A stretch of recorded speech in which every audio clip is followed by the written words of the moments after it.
Hey guys, how's it going? My name is Arden, and today we're talking about Immortal She-Hulk #1, as well as just sort of a general check-in with the Immortal Hulk series, Gamma Flight, which is another mini-series running right now, and just where things are going with the Hulk character and the pantheon of related characters involved in that series right now.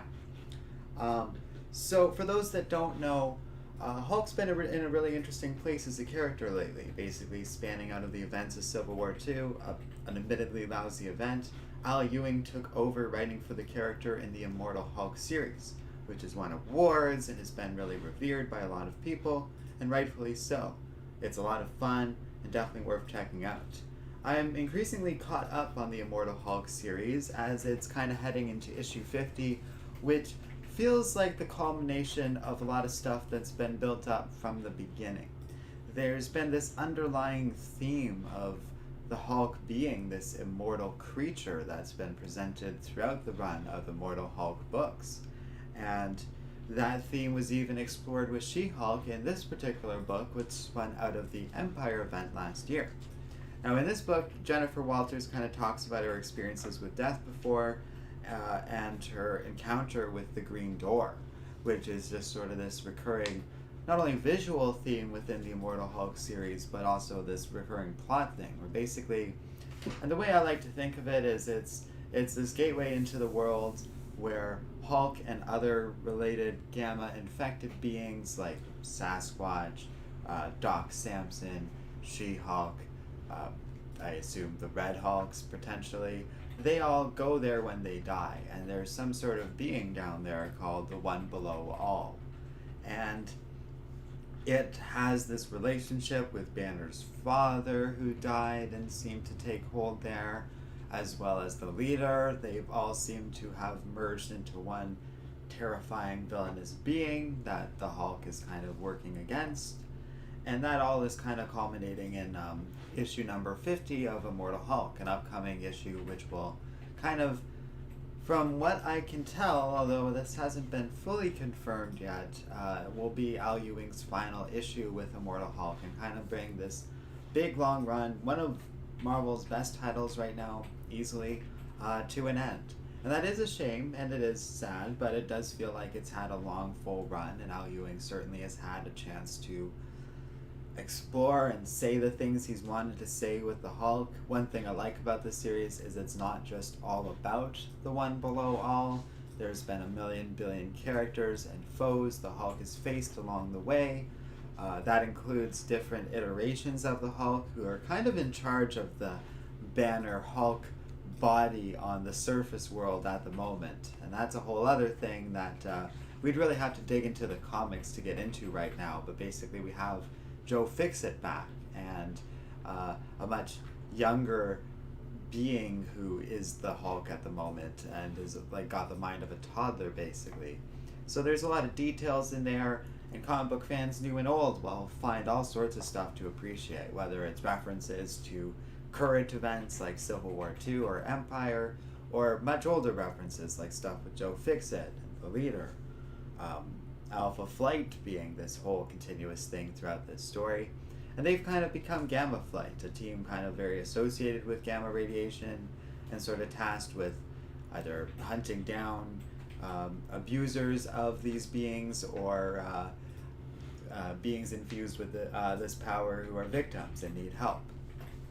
And that's been a fun little issue. I read the first book of that as well and quite enjoyed it.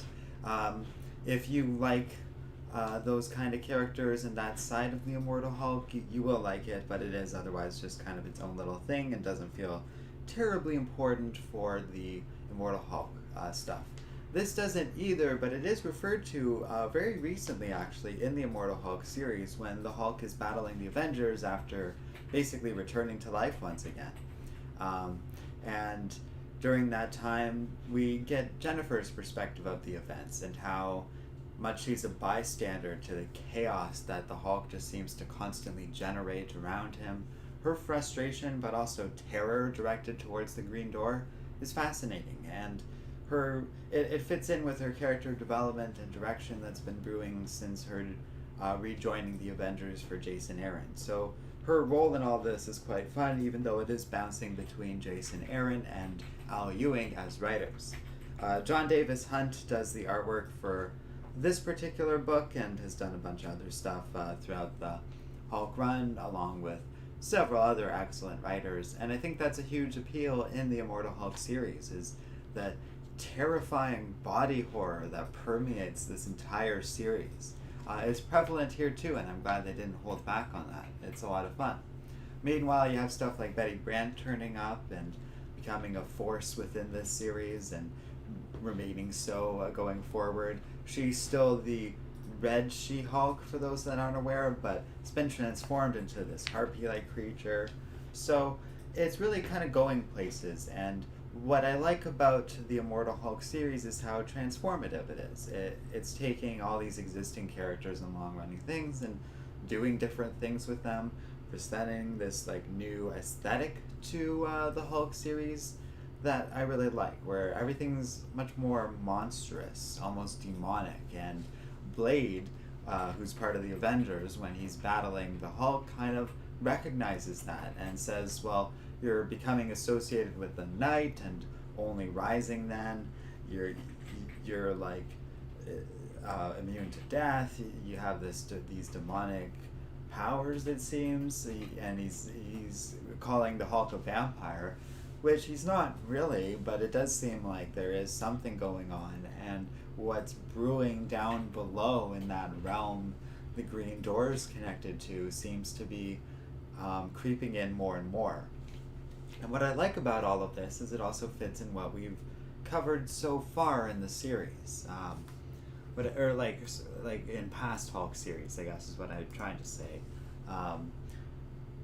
It's not been really addressed before in the comics, but when the One Below All talks about these sort of things, it talks about how these gamma beings have always sort of fed into him with their destructive prowess and stuff. And so that side of it, I feel, does kind of exist as a thread line throughout Hulk characters, where they have this uncontrollable rage, which I think is supposed to be this, like, what's revealed to be this connection to this other realm and this being that wants this destruction and is encroaching more and more on the real world. So it's a fun narrative as far as, like, something for the Immortal Hulk series. Raphael, thanks for joining us. That's like 3 days in a row we've been doing a stream and you've managed to join us, which is pretty damn fun. And I was also going to say, so for those who are like upset or worried that all the fun and really cool comics that have been coming out of Hulk books, because there've been other tie-in stories along the way, and all the ones that I've read so far, because we've reviewed one before, and there's another one out I haven't checked out, but there's also that Gamma Flight series. They're all pretty fun. So this little world of Hulk that Al Ewing has created, it is kind of winding down, it seems. Gamma Flight is a 5-issue limited run, and that will be that. Once, I think, in a few months, Immortal Hulk wraps up, or at least its 50th issue, that'll kind of be it for the world that Al Ewing's created. Which is bittersweet because it's been fun along the way, but also it does feel like it's been building up to this point, and I wouldn't want it to drag out indefinitely. We have these larger narrative arcs, we've gotten to explore all these cool things with the Hulk, and I wouldn't want it to get old. And the other reason why I'm not too worried is, from what I understand, writer Donny Cates is going to take over after Al Ewing, which is pretty exciting because it feels like Cates is the right person to throw at the Hulk after Al Ewing did so much fantastic work. Cates also really did a lot of new stuff and new ideas for the Venom character, and it feels like giving him all the toys and fun of the Hulk franchise, he seems to be taking it as like a pretty exciting thing and something that he's going to really make use of. So it's not just going to be another random person taking over, or a lesser author of some kind of doing a comparatively mediocre run after a Hall of Famer like Al Ewing's thing. It seems like the Hulk's going to have another exciting chapter out of this, which I'm quite looking forward to. Raphael's saying, do you think it would be a good idea to combine all the Gamma members to fight the One Below All? Well, I think that's kind of where we're leading to. The end of the most recent issue of the Immortal Hulks kind of has um, Betty Brant, the Hulk, or what currently exists of him, a few other, like Gamma Flight, and a few other characters all sort of in the same location. And we got a few issues left to go for more to coalesce around these existing characters.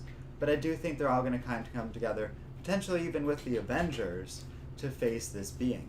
Although that being said, I have looked at the covers leading up to number 50, and it does kind of look like, even though I do think that will happen, Banner will probably be going through the green door on his own, maybe even in the final issue. And it does look like he kind of goes into that battle, at least in the beginning, solo, like the final battle. So I do think everyone's going to kind of get like one final chance to shine in this series because they've been such a consistent part of things so far.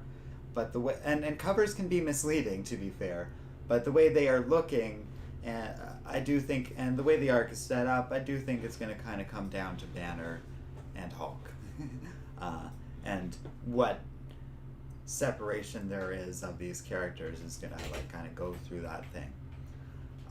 Raphael I meant fused to like a super strong Gamma New Hulk or powerful Immortal Hulk.